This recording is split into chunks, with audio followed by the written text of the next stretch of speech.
የሀገርን ምጣኔ ሀብት በማይናጋ መሰረት ላይ ለማኖር እንዲሁም ከእድገት ጋር ለመወዳጀት ሀገራት ትኩረት ሊሰጡባቸው ከሚገቡ ነጥቦች መካከል የስራ ዕድል ፈጠራ አንደኛው ነው። ታዲያ ከእድገት የሚያራርቅ ከለውጥ የሚያጠፋፋውን የስራ አጥነት ችግር ለመሻገር አስቻይ ፖሊሲዎችን ማርቀቅ፣ ስትራቴጂዎችን ከስራ ዕድል ፈጠራ ረገድ መቃኘት እንደሚገባ ይመከራል።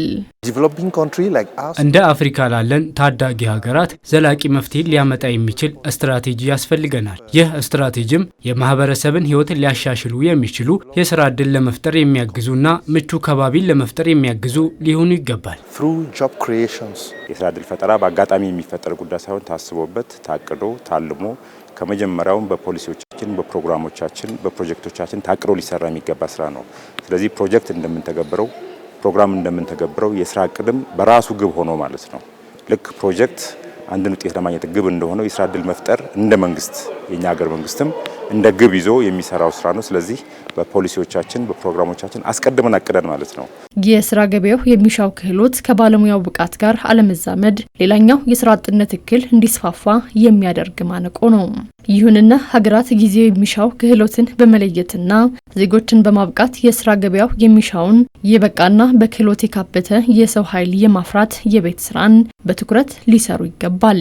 ከዚህ ረገድም ኢትዮጵያ ለቀጠናው ሀገራት ልምድ ሊሆኑ የሚችሉ የክህሎት ልማት ስራዎችን እየሰራች ትገኛለች። ጊዜው የሚጠይቀው ክህሎት አለ፣ ጊዜው የሚጠይቀው እውቀት አለ።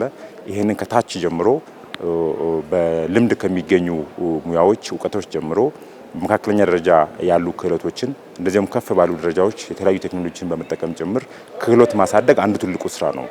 ሁለተኛው ደግሞ በገበያ ትስስር ያለውን ክህሎትና የሚፈለገውን ስራ ወይም ደግሞ ሰራተኛ ማጣጣምና ማገናኘት ደግሞ ሌላ ወሳኝ ጉዳይ ነው የሚሆነውና በዚህ ረገድ በተለይ እኛ እንደ ኢትዮጵያ በስራና ክህሎት ሚኒስቴር በኩል ይህንን ስራ በጣም በስፋት እየተሰራበት ነው የሚገኘው።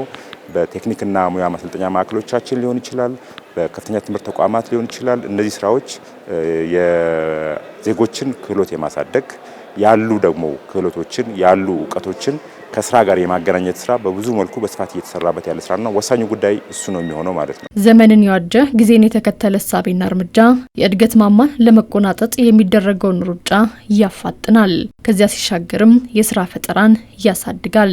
ቴክኖሎጂም የሰውን ልጅ ህይወት ከማቅለል የተሻገረ የኑሮ ደረጃን የማሻሻል የስራ ገበያውን የማስፋት አቅምን በውስጡ ይዟል። ለዚህም ነው ሀገራት የዓለምን ነባራዊ ሁኔታ የተገነዘበና በቴክኖሎጂ የካበተ ክህሎት የያዘ የሰው ኃይልን መፍጠር ምርጫ ሊሰጡት የማይገባ ጉዳይ ተደርጎ የሚነሳው። ወጣቶች ላይ ኢንቨስት ማድረግ ትልቅ ጠቀሜታ አለው። እነዚህ ወጣቶች ያላቸው አቅም ከፍተኛ ነው። በመሆኑም ይህን ያላቸውን አቅም ወደ ስራ ዕድል ፈጠራ መቀየር እንዲችሉ ቴክኖሎጂ መር ስልጠናዎች ሊሰጣቸውና ከቴክኖሎጂ ጋር በተገቢው መንገድ እንዲግባቡ ማድረግ ያሻል። ዛሬ ዓለም በቴክኖሎጂ አማካኝነት አንድ መንደር መሆን ችላለች። ኢለርኒንግን በማስፋፋት ቴክኖሎጂ መር የስራ ፈጠራዎች እንዲለመዱ ማድረግ ይቻላል።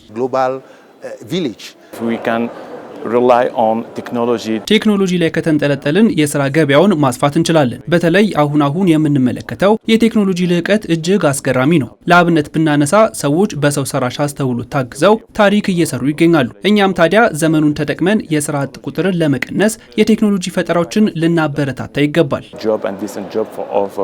ዜጎቻችንን ወጣቶቻችንን አብሮ ከቴክኖሎጂ ጋር መራመድ እንዲችሉ ማድረግ ይጠበቅብናል። ቴክኖሎጂ በጣም ብዙ የስራ ዕድል የሚፈጥር አንድ ትልቅ ሴክተር ነው በራሱ ማለት ነውና ያንን ማድረግ መቻል ደግሞ ወሳኝ ጉዳይ ነው። ይሄ እንደ ሀገር ለምሳሌ ያህል በክቡር ጠቅላይ ሚኒስትራችን የተወሰደው አንዱ ኢኒሼቲቭ የ5 ሚሊዮን ኮደርስ ኢኒሼቲቭ ዓላማው ይሄ ነው። ወጣቶቻችን ከጊዜው ጋር እንዲራመዱ ማድረግ ከጊዜው ጋር እንዲሄዱ ማስቻል ነውና ይሄ ለዚህ ወጣቶች ዝግጁ መሆን አለባቸው። ጊዜው የቴክኖሎጂ ነው። ከቴክኖሎጂ ልንርቅ ከቴክኖሎጂ ውጭ ልንሆን አንችልም። ስለዚህ ራሳችንን እውቀታችንን ክህሎቶቻችንን በቴክኖሎጂ ማገዝ እጅግ በጣም አስፈላጊ ጉዳይ ነው። ቴክኖሎጂና እድገት ቴክኖሎጂና የስራ ዕድል ፈጠራ አብሮ የሚሄዱ የሚመጋገቡ እንጂ የሚቃረኑ ነገሮች ተደርጎ ሊወሰዱ አይገባም።